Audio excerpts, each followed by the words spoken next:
Sin títulos por primera vez desde 2016 y silbado por sus hinchas luego de empatar 0-0 contra Independiente en el último partido del año. Así ha sido el 2024 para Boca y en este video voy a analizar cómo jugó el equipo de Diego Martínez y cómo lo hizo el de Fernando Gago. Vamos allá. Y bueno, en pantalla tenemos un 4-4-2, sistema base del equipo de Diego Martínez, que también terminó usando Fernando Gago en los últimos partidos, adaptándose un poco a las piezas que tenía el plantel. Vamos a repasar un poco los movimientos más puntuales que tenía aquel primer Boca, que tuvo su mejor tramo entre marzo y abril, puntualmente hasta aquella dolorosa eliminación contra Estudiantes por las semifinales de la Copa de la Liga, en uno de los mejores partidos del ciclo a lo largo de aquella noche fatídica, ¿no? Sobre todo los primeros 45 minutos, con aquella eliminación a River en la ronda previa, justamente, también con un partido muy bueno. Pero bueno, para destacar algunos de los jugadores, empezamos con lo que fue el 11 al final de ese semestre y el que jugó la mayoría de esos buenos partidos, con Chiquito Romero en el arco, Advíncula y Lautaro Blanco en los laterales, Marcos Rojo y Cristian Lema en la defensa, una defensa que varió mucho por lesiones principalmente, sobre todo de Rojo, pero luego de Lema, de Figal, Anselmino también, que fue un perfil que pudo utilizar poco tanto Martínez como Gago, pero que apuntó y que apunta muchas condiciones. En el centro del campo empezó con muchos cambios, tuvieron el preolímpico varios de los futbolistas más importantes que tenía Boca en la mitad de la cancha, particularmente X Fernández y Cristian Medina, pero bueno, terminó sentándose este Paul Fernández más X en la base, con X que arrancó jugando más como 5 cuando volvió, ya que Paul Fernández estaba lesionado, Medina que terminó jugando como 8, pero que también acompañaba a X en la base, y Kevin Zenón, perdón, que fue el mejor refuerzo claramente de lo que fue ese primer mercado, ¿no? El mercado de enero, en el que Zenón termina siendo clave en el primer semestre, tanto a nivel asistidor, a nivel goleador y sobre todo a nivel creativo. Y la doble punta uruguaya, que fue continuista en ese sentido Martínez, tanto por lo hecho con Jorge Almirón en el semestre pasado, y mantuvo a Edinson Cavani y Miguel Merentiel como esa dupla de delanteros. Básicamente, para explicar un poco lo que era Boca cuando tenía la pelota, el volante central solía retrasarse bastante en la línea de centrales incluso, para que los laterales, que en este caso eran Blanco y Advíncula, cobraran altura, fueran altos y profundos por los carriles, y los volantes de los costados, tanto Zenón como Medina, que luego terminaría siendo Saralegui por momentos, ¿no? Sobre todo cuando Paul Fernández no estaba, Saralegui que jugó aquellos dos recordados superclásicos muy buenos, pero bueno, puntualmente tenía un poco esta estructura, ¿no? Boca cuando tenía la pelota era un 3-1-6, se podría llegar a decir, con estos dos bastante más cerrados, que después en fase ofensiva armaba más un cuadrado cuando lograba progresar, ¿no? Con este volante central metiéndose más por dentro, armando un cuadrado y jugando con los laterales muy altos. ¿Cuál era el tema, no? ¿Cuál era el tema de este Boca? Era cuando perdía la pelota y no podía recuperar, no podía presionar alto para recuperar y seguir atacando en campo contrario. El tema es que quedaba solamente con 4 jugadores de campo protegiendo una posible pérdida, ¿no? Y teniendo en cuenta de que X Fernández era un futbolista con una clara tendencia a verticalizar, a ser un jugador que dominaba la conducción rompedora de líneas, que buscaba verticalizar desde el pase y no era tan posicional como lo que podría ser Paul Fernández. De hecho, es que en muchos momentos, ya digo, Boca logró tener o jugó con este doble 5, ¿no? Con X Fernández y Medina, que son dos futbolistas eminentemente ofensivos. Y después en este sector estaba un Javes Saralegui que terminó siendo el 8 más natural que tenía el plantel, un plantel que adolecía claramente de ese perfil, ¿no? De volante derecho, con sacrificio, equilibrado defensivamente, y bueno, Javes Saralegui terminó siendo ese perfil que encajaba más dentro de todas las condiciones, pero ya digo, Boca en muchos momentos tuvo este doble 5 con X Fernández y Medina, dos jugadores eminentemente ofensivos, más Medina que X Fernández, si bien X Fernández hasta su marcha que termina siendo totalmente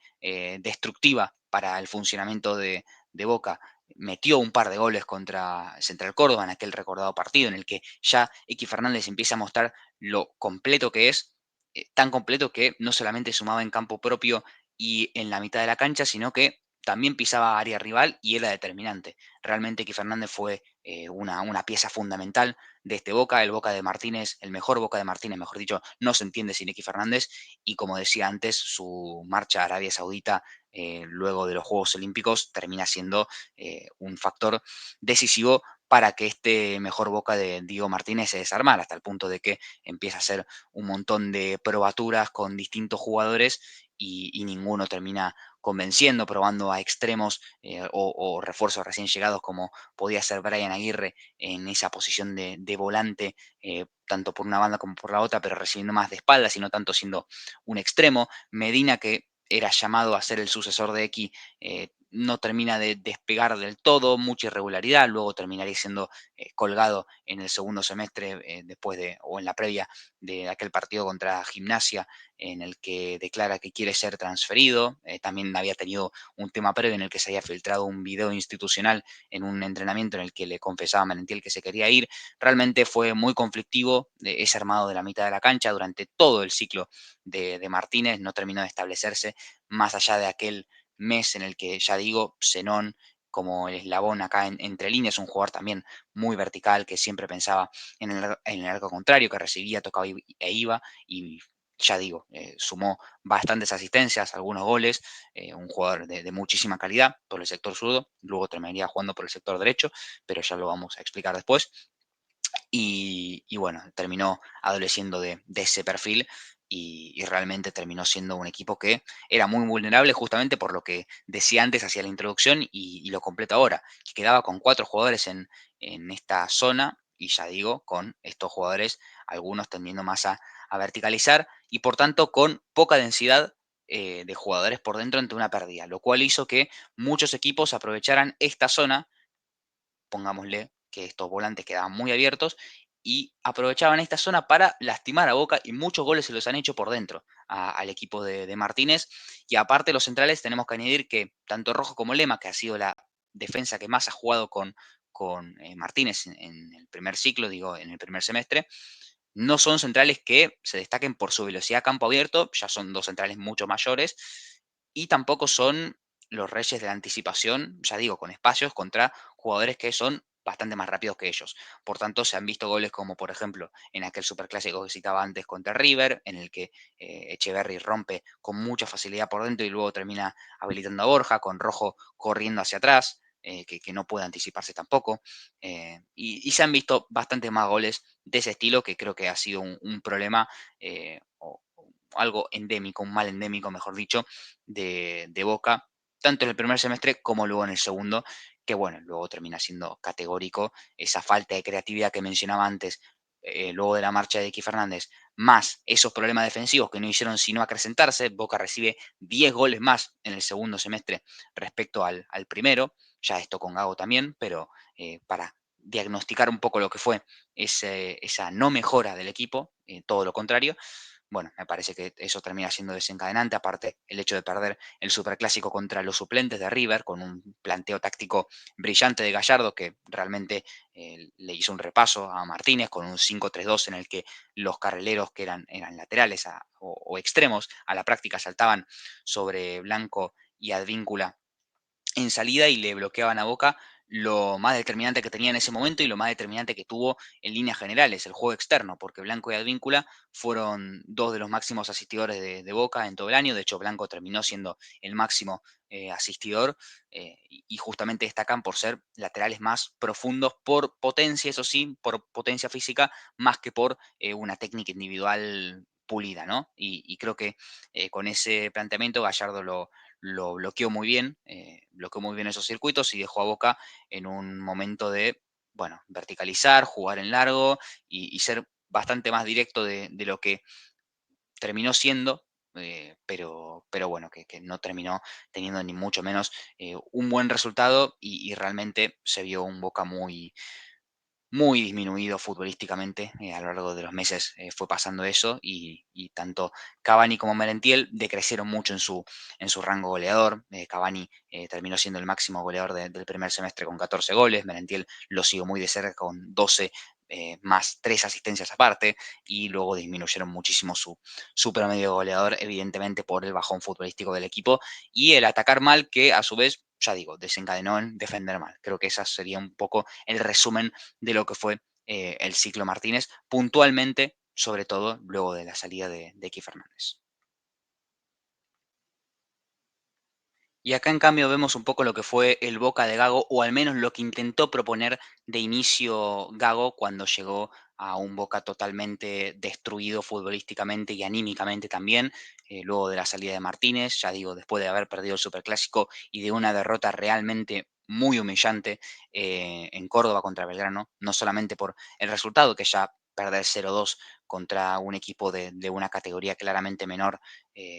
supone un golpe, pero sobre todo por la forma, porque realmente se vio un equipo totalmente abatido y que luego el propio Martínez reconoció que no lo representaba, ¿no? Pero más allá de eso, Gago intentó instalar un 4-3-3 que no terminó siendo tal en los últimos partidos, pero para analizar un poco el funcionamiento general, se vio un Boca que, ya digo, arrastraba esos problemas de falta de creatividad evidente, con un mercado de pases que no terminó de solucionar las carencias que tenía el equipo, sino más bien lo contrario, las acrecentó luego de la salida de X Fernández puntualmente, ni Martegani, que terminó jugando demasiado poco, ni Toto Belmonte, que sí que es cierto que se asentó más como volante central que otra cosa, dándole más equilibrio al equipo y con un juego mucho más simple. Evidentemente, Belmonte no tiene ni un cuarto de la técnica de X y claramente ante presiones rivales se sentía mucho más incómodo, también era menos proactivo para recibir la pelota y hacer jugar al equipo, lo mismo para Miramón, un Miramón que desde que llegó jugó poco y nada en la posición en la que realmente había llegado, ¿no? Para jugar, como era la de 5, doble 5, y que terminó siendo más 8 que otra cosa. En esto de que decía antes de que a Boca le faltaba un 8 natural, que terminó siendo más Saralegui en el primer semestre y que a partir del segundo Jave fue teniendo muchos menos minutos. Evidentemente se vio un bajón futbolístico también de un juvenil que no deja de tener 20, 21 años, con lo cual es evidente que no se va a poder conseguir una regularidad tan sostenible a largo plazo, o al menos en este corto plazo, en este periodo de desarrollo, pero evidentemente Miramón dejó de ver, tanto como 5 como 8, se lo vio falto de confianza, un chico que venía de jugar poco y nada en el Lille, estuvo un año allá en Francia y apenas tuvo minutos, y evidentemente pasar a jugar en Boca es algo que no es para todo el mundo, y evidentemente Miramón, si bien dejó destellos, sobre todo de técnica, recuerdo el gol contra Godoy Cruz, por ejemplo, en el que hace una buena triangulación, llega hasta la línea de fondo y mete un buen centro para lo que sería el gol de Cavani, pero más allá de eso tuvo muy pocos destellos y sí que muchas imprecisiones. Realmente Miramón terminó siendo más una limitación competitiva que otra cosa, y deja la sensación de que si bien puede llegar a tener las condiciones técnicas, de momento no está preparado para jugar en Boca, y esto es bastante sangrante teniendo en cuenta de que heredó justamente el 21 que había dejado Eke Fernández vacante luego de su marcha a Arabia Saudita, con lo cual evidentemente a Boca le pesó mucho eso. Y Paul Fernández, que Paul Fernández, ya digo, Paul Fernández había sido el 5 de Martínez y termina siendo más 10 que otra cosa, termina siendo el jugador encargado de darle la creatividad o intentar compensar un poco esa falta de creatividad que tenía la mitad de la cancha, jugando más adelantado y siendo más un nexo entre la mitad de la cancha y los delanteros. Evidentemente estamos hablando de que Paul Fernández, ya oficialmente confirmado que se va a ir de Boca libre a Fortaleza. El otro día jugó su último partido contra Independiente. Si estamos hablando de que este jugador, que nunca ha demostrado ser un fuera de serie en cuanto a sus condiciones técnicas, termina siendo el que lleva las riendas del equipo, siendo un volante central o un jugador que jugaba de volante central en otro equipo, en este mismo equipo, hace un par de meses, y que termina siendo el 10 de este otro, el de Gago, evidentemente ha hablado de una confección terrible del plantel, y creo que la principal responsabilidad en este caso termina siendo de la dirigencia. Es que es evidente, ¿no? Me parece que está muy claro que a Boca le faltó ese perfil, ese generador de juego, ese creativo. Por lo tanto, Paul Fernández tuvo que asumir una función para la cual no estaba preparado, pero que de todas formas terminó siendo el mejor de esa mitad de la cancha en lo que se refiere a eso, en jugar para adelante, en ser el nexo entre el medio campo y la delantera. Pero bueno, evidentemente es un poco lo que digo. De todas formas, esto no se vio del todo a largo plazo, ¿no? Sosteniblemente o sustentablemente, sino que en muchos momentos Boca terminaba siendo más un 4-2-3-1 o un 4-2-4. Paul Fernández sí que era el más indiscutible de esa mitad de la cancha, con Belmonte que terminó jugando bastante, si bien en los últimos partidos ya no estuvo presente por una lesión que lo dejó afuera del campeonato. Pero, por ejemplo, este doble 5 Paul Belmonte que se ha visto en alguna vez, más este jugador que terminaba siendo un delantero reconvertido en muchos momentos, bajando a ser un enlace, que podía ser tanto Miguel Ángel Merentiel como Milton Jiménez. Milton Jiménez, que fue uno de los refuerzos de este Boca, seguramente el refuerzo que mejor rindió en la segunda mitad del año, un jugador que tuvo un promedio goleador tremendo, si mal no recuerdo son 6 goles en 1080 minutos, es decir, prácticamente medio gol por partido en lo que jugó, con 9 titularidades, con lo cual realmente ha sido muy cumplidor lo de Milton Jiménez, un perfil que Boca quizás no tenía demasiado, sobre todo luego de la salida de Benedetto, pero que también le faltaba en ese plantel un especialista en el juego directo, ganador de duelos aéreos y un futbolista muy incómodo en la presión, pero que también terminó sorprendiendo en el juego fuera del área. Y la realidad es que esa función de segundo delantero, si se quiere, ¿no? Como que podían asumir Merentiel y Jiménez, que Merentiel también la asumió con Martínez en muchos momentos, jugando fuera del área, recibiendo en muchos momentos incluso hasta de los propios centrales. Yo le recuerdo varias jugadas a Merentiel, lo cual evidentemente no deja de ser otro motivo más para hablar de lo que es la falta de creatividad de Boca, ¿no? De jugadores capaces de pedirla y hacer jugar al equipo. Lo tenía que pedir uno de los delanteros, sin ir más lejos. Por tanto, Boca termina en muchos momentos jugando así, 4-2-3-1 o 4-2-4, con extremos más bien definidos, con Aguirre y Ceballos, que fueron los que primero terminaron jugando. Luego se vería más esto con Ceballos jugando por izquierda a perfil cambiado, el que claramente le ha servido o lo ha sido más, o lo ha hecho más determinante, para redondear un poco, ¿no? Termina dando 2 asistencias y convirtiendo 2 goles en sus últimos 8 partidos en Boca. Termina siendo claramente el foco creativo del equipo, no solamente por la contribución goleadora para se, sino porque prácticamente todas las pelotas iban a Ceballos. Cuando la pelota iba a banda, siempre el foco era Changuito Ceballos, que termina siendo más chango que changuito, si bien tiene un margen de mejora bastante grande todavía en la toma de decisiones y puede ser más determinante, puede generar más cifras, pero se está viendo una versión muy positiva de Ceballos, que claramente tendrá que reforzarse de cara a 2025. Pero yendo un poco a lo que iba, empezaron jugando Aguirre por izquierda y Ceballos por derecha. Aguirre, ya digo, a perfil cambiado también es su mejor perfil. Ahí Boca tuvo un tema de redundancia, ¿no? Porque tanto Ceballos como Aguirre se sienten más cómodos por izquierda en el perfil en el que pueden enganchar hacia adentro y buscar el tiro o el pase cruzado, que es claramente su mejor maniobra, sobre todo de Aguirre. Sobre todo lo hemos visto mucho en Newell's antes de que llegara. Y terminó jugando Ceballos por izquierda y Aguirre perdió un poco de lugar, sobre todo con la vuelta de Zenón,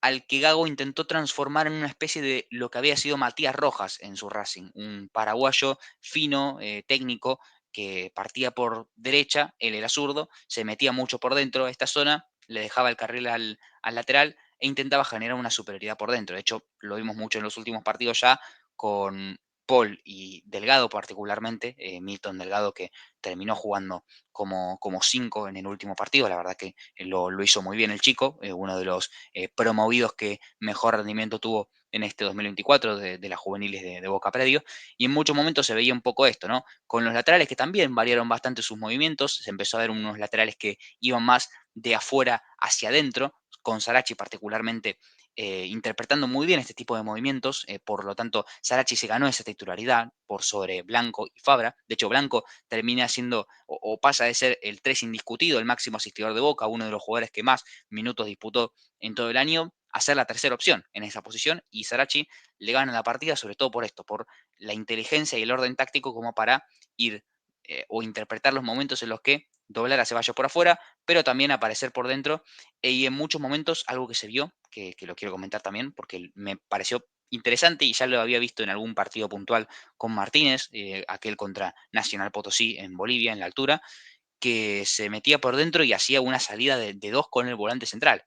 Así con el lateral derecho un poco más bajo quizás, se formaba lo que era un 3 más 2 y se mantenía un poco este cuadrado con alguno de los laterales o de los delanteros, mejor dicho, compensando la posición, ¿no? Pero bueno, eso fue algún circuito puntual. Evidentemente, son cosas que deberá ir aceitando Gago en cuanto al funcionamiento. Lo que sí está claro es que Sarachi parece haber ganado o haberle ganado la partida, mejor dicho, tanto a Fabra como a Blanco. Veremos cómo se resuelve el tema del lateral derecho en Boca, o del lateral izquierdo, mejor dicho, en Boca en 2025. Pero en todo caso se veía un poco esto, ¿no? 4-2-4, 4-2-3-1, y esto hacía que evidentemente le faltara un pase al equipo, un equipo que evidentemente Gago lo que quiere es mucha circulación por dentro, juego interno, un juego interno que no ha tenido y que evidentemente Gago ha sido autocrítico en la conferencia de prensa post 0-0 con Independiente. Ya digo, un partido en el que el equipo salió silbado, que evidentemente se reprochó lo que fue el juego, un juego muy, muy malo y que deja mucho margen de mejora de cara a 2025, pero sobre todo por eso, por la falta de perfiles y por la falta de internos creativos, por la falta de un 10 que podría llegar a ser Carlos Palacios, ahora que fue anunciado. En los próximos días les traeré un video, ahora que volvemos a las andadas acá en el canal de Pizarra Genice, analizando un poco lo que es el chileno. Pero bueno, más allá de eso, creo que Palacios podría llegar a hacer esa función de 10 enlace del mediocampo con la delantera, pero evidentemente ahí también tenés que compensar, ¿no? Porque si Palacios va a jugar por dentro, seguramente sea un jugador que se arriesgue a perder más pelotas, y eso hace que el doble 5 tenga que tener seguridad en cuanto a sus desplazamientos. Así que veremos qué termina siendo el Boca de Gago en 2025. Esto fue un poco una adaptación que tuvo que hacer Fernando desde su llegada en octubre, ya digo, a mitad de temporada, en un equipo que claramente él no había construido, que terminó teniendo muchas falencias creativas, falencias defensivas, un equipo que recibió muchos goles, 68, pero que más allá de eso dio la sensación de ser muy inseguro. Evidentemente el paradigma y el ejemplo más concreto es aquella eliminación contra Vélez en Copa Argentina, en la que el equipo logra remontar un 2-0 con un 3-2, y en pocos minutos recibe dos goles con dos centros al área a la espalda de los centrales, sobre todo de Figal, que Figal terminó lesionado y terminó siendo el 2 titular porque no había otro prácticamente. Di Lolo también jugó un par de partidos, no lo hizo mal el chico, pero no deja de ser eso, un juvenil, con lo cual Boca tuvo muchas incertezas en la última línea, de mitad de cancha hacia atrás y de mitad de cancha hacia adelante. Ya digo, esta falta de creativos hizo que el funcionamiento colectivo se resintiera, con lo cual vimos un Boca muy disminuido, que no compitió en ningún frente, no tuvo ninguna posibilidad de ganar la liga profesional en ningún momento, se quedó a las puertas de conseguir aquella Copa de la Liga, evidentemente con momentos desafortunados como aquella roja de Lema. También quedó afuera en octavos de Sudamericana, con la particularidad de terminar segundo en fase de grupos por un error colectivo y de interpretación increíble, como fue aquella pelota parada en la que suben todos a cabecear y termina generando un contragolpe de Fortaleza en un partido en el que Boca había dominado claramente, y ese empate, ese 1-1 agónico del equipo brasileño, termina desencadenando en que Boca tenga que jugar una fase extra en la que encima no se anotan los refuerzos llegados en esa misma ventana. Realmente es un compendio de desgracias que ha condicionado totalmente para mal el año de Boca. Luego, evidentemente, las expulsiones de Advíncula sucesivamente, tanto en Copa Sudamericana contra Cruzeiro como luego en Copa Argentina contra Vélez, en aquel partido que describía previamente, la eliminación de Boca de la Copa. Y esto termina en un equipo que no ganó ningún título, primera vez desde 2016 que no lo hace, y que tendrá que hacer una autocrítica fuerte y sobre todo una inversión que, ya digo, ya ha arrancado con la llegada de Carlos Palacios. Ya digo, en unos días lo tendrán el análisis de este jugador, pero que evidentemente, ya digo, deja muchísimo margen de mejora, y lo estaremos analizando acá en 2025, ahora que ya hemos vuelto a las andadas, como digo, en Pizarra Genice. Si te gustó el video, deja un like y bueno, nos vemos en la siguiente video, en la siguiente grabación, que seguramente, ya digo, llegará esta semana, y será un análisis de Carlos Palacios, el nuevo jugador de Boca, el primero para un 2025 que, ya digo, debe ser muchísimo mejor que este 2024, que la mejor noticia de todas es la clasificación a la Copa Libertadores, evidentemente. es un premio, o al menos la clasificación al repechaje de la Copa, mejor dicho, es un premio visto lo visto. Y la noticia de que por fin este 2024, para el olvido, uno de los peores años que yo he vivido como hincha de Boca, si no el peor, ha terminado. Así que nos vemos en el siguiente video. Un abrazo. Chao.